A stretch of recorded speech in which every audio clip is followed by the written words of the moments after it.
The day they fired me, I didn't argue. I didn't beg. I walked out calm because I knew something they didn't. Every loan, every contract, every paycheck in that company ran on one fragile thread. And I was the one who wove it. When they cut me loose, I didn't have to strike back. I just stopped holding their world together. What happened next wasn't sabotage, it was survival. Before I continue my story, where are you watching from? Hit that like and subscribe button. You'll want to hear how this unfolds. The firing wasn't loud, it was clinical. At 8:42 a.m., 2 security guards appeared at my desk without warning. They didn't look at me, just stood there, waiting like I was a package that needed to be delivered somewhere else. My monitor went black before I even stood up. People nearby pretended to be busy, eyes glued to screens that weren't moving. I collected nothing. They didn't give me the chance. Conference room 3, one of the guards said, as if I had a choice. Inside sat Robert Hale, the CFO, polished as always. Gray suit, perfect knot, the kind of smile that practiced itself in mirrors. He gestured toward the chair across the table like this was a conversation instead of an execution. "Francis, thank you for coming in," he began, voice dipped in artificial sympathy. "We have to make some difficult strategic adjustments, and unfortunately, your position is being eliminated." The word "unfortunately" hung in the air like stale perfume. I didn't flinch. He pushed a folder toward me with a manicured hand. "Final paycheck will be processed this week. Severance is standard. We wish you the best." He sounded like a man who had rehearsed this speech too many times and stopped caring who was on the receiving end. What he didn't realize was that he wasn't firing an employee. He was pulling the last bolt from the scaffolding holding his empire up. My hand stayed folded in my lap. I didn't touch the folder. Robert leaned back, mistaking my silence for surrender. "I know this is a shock, but you're resilient. You'll land on your feet." That was the insult, pretending to know me. Pretending that 15 years of work could be packaged into a pep talk. I looked at him once, steady, not angry, not desperate. Just seeing him as he really was. A man too comfortable in power to realize when the floor was already falling out beneath him. Behind me, the guard shifted his weight. The meeting was over. Robert didn't dismiss me. He didn't need to. He'd already erased me in his head. On the walk back through the office, nobody looked up. Not even HR, who had arranged the whole thing. The air smelled of burnt coffee and printer toner, ordinary and lifeless. I carried nothing in my hands.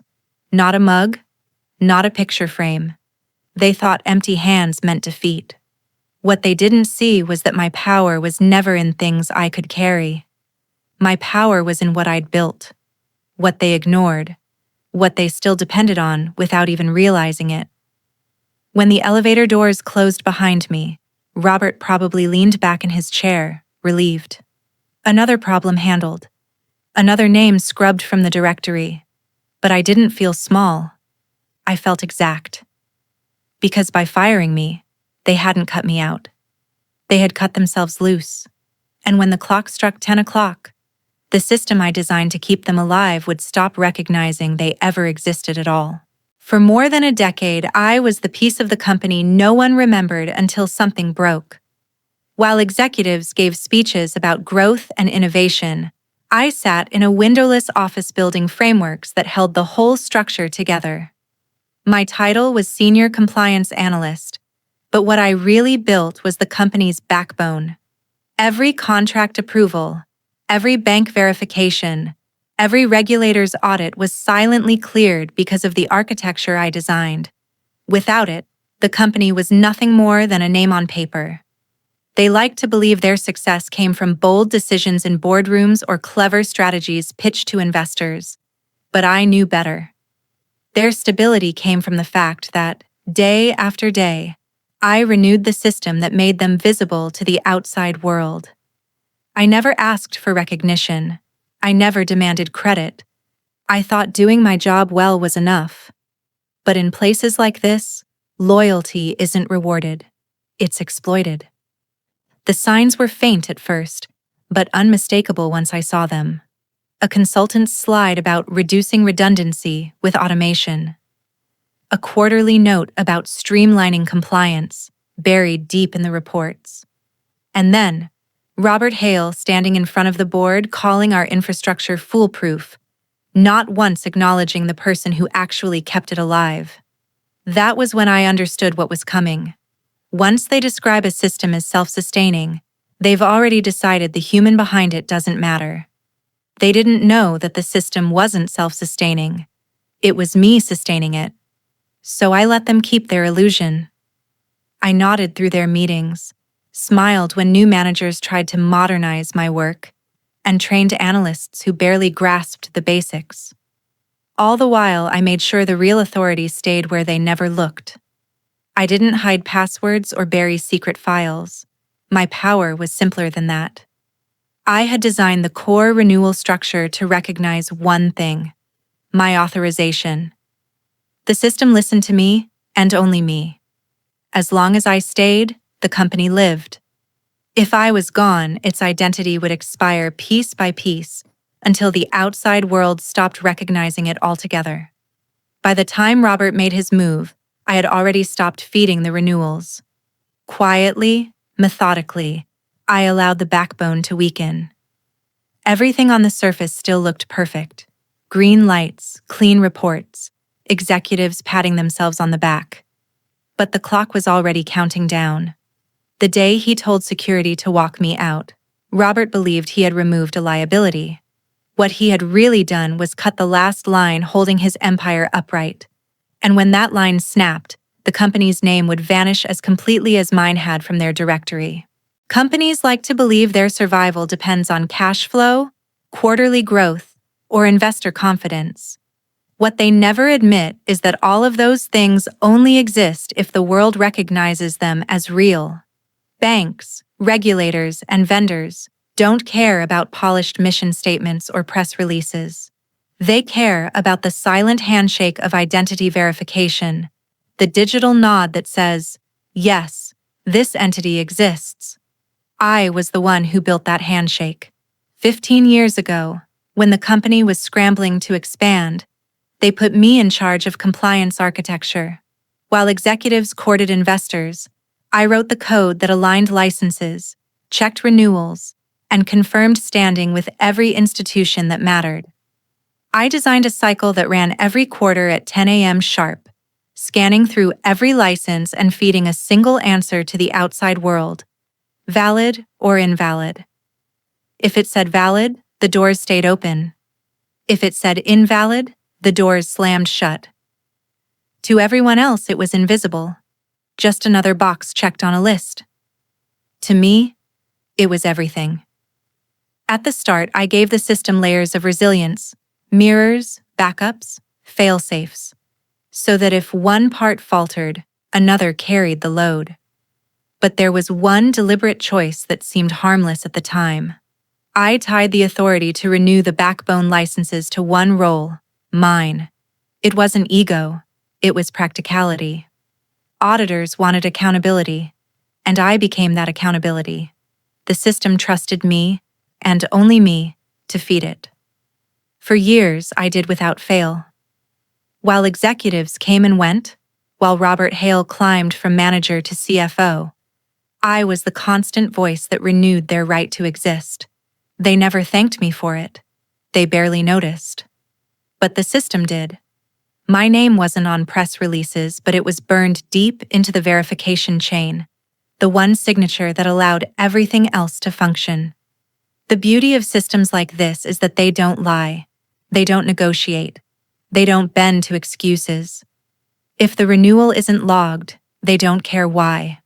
They simply deny recognition. When I stopped renewing their core licenses, nothing happened at first. Payroll cleared, vendors were paid, dashboards all glowed green. To Robert and his peers, the company was healthy. But under the surface, the clock had started. The next scheduled cycle would ask the same question it always asked: do you exist? This time, the answer would be no. And when that answer hit, it wouldn't just ripple through their systems. It would cascade across every institution they touched. Banks would freeze lines of credit. Vendors would cut contracts. Regulators would red flag them. I didn't need to alter code or launch an attack. I didn't have to break a single law. I had designed the system to be impartial, and impartiality was the sharpest blade. By removing myself from the loop, I hadn't sabotaged them. I had let the truth play out. Robert thought firing me would erase me from the company. What he had really done was erase the only voice capable of proving the company was still real. And when that truth reached the world outside, not even he could negotiate it back. At 10:02, the first sign appeared. A flag notice from the bank that their primary line of credit was suspended until verification could be completed. Robert Hale skimmed it and waved it off as a nuisance, telling finance to clear the error. By 10:07, payroll services attempted their batch run and stalled mid-transfer. Employees wouldn't notice for hours, but the freeze was already real. By 10:15, vendors began seeing red stamps across invoices marked "Entity Not Recognized." Those 3 words carried more weight than Robert understood, but they were the beginning of a chain reaction he could no longer control. He leaned on the word glitch like a crutch, insisting IT would sort it out, but every half hour brought another fracture. Automatic insurance payments flagged, Treasury dashboards showed amber alerts, vendor managers called in confused, wondering if they had been scammed. Below the executive floor, whispers spread. Analysts hunched closer to monitors, interns asked quiet questions, HR stared at phones that would not stop ringing. Still, most of them didn't know the truth, that the company was fading out of the systems that defined existence. I sat in my apartment with my tea cooling on the counter, watching the feeds tick. Nothing public yet, no headlines, no stock slide, but I could feel it. The tremors were not random. They were the sound of a foundation giving way, the noise a building makes just before it starts to lean. And Robert still thought he was standing on solid ground. By the second morning, what Robert had dismissed as a technical hiccup began to look like contagion. Vendors woke to find invoices rejected, not marked late but stamped as invalid. Payments flagged as entity not recognized landed in inboxes across 3 states. Some suppliers thought it was fraud. Others assumed their systems had been breached, but all reached the same conclusion. Doing business with the company was now a risk. At 9:30 a.m., the first bank announced a full account freeze, citing failure to pass verification protocols. Robert stormed across the finance floor barking questions, demanding answers, his voice rising in panic each time someone muttered about temporary disruptions. He seized on those words like lifelines, pretending this was a glitch instead of a verdict. But every hour another domino tipped. Payroll processors suspended access, which meant employees about to check their accounts found nothing waiting. HR's phones melted with calls, angry voices demanding to know where their pay had gone. Insurance providers paused coverage, citing the same failed checks. Partners quietly began invoking contract clauses that allowed them to walk away if compliance failed, and more than one deal unraveled before lunch. Inside the building, whispers spread faster than any official memo. In the cafeteria, someone joked that the company had forgotten who it was, and the laughter that followed wasn't relief. It was fear trying to disguise itself. I sat in my apartment with the blinds half drawn, my laptop open to public feeds. To the outside world, the company still looked intact. Stock stable, headlines quiet. But underneath, its identity was unraveling in silence. My phone buzzed again and again. Numbers I hadn't seen in years, colleagues who had ignored me now pretending they cared, assistants offering to loop me in. Even Robert's direct line appeared, his name flashing across my screen like an accusation. I let each call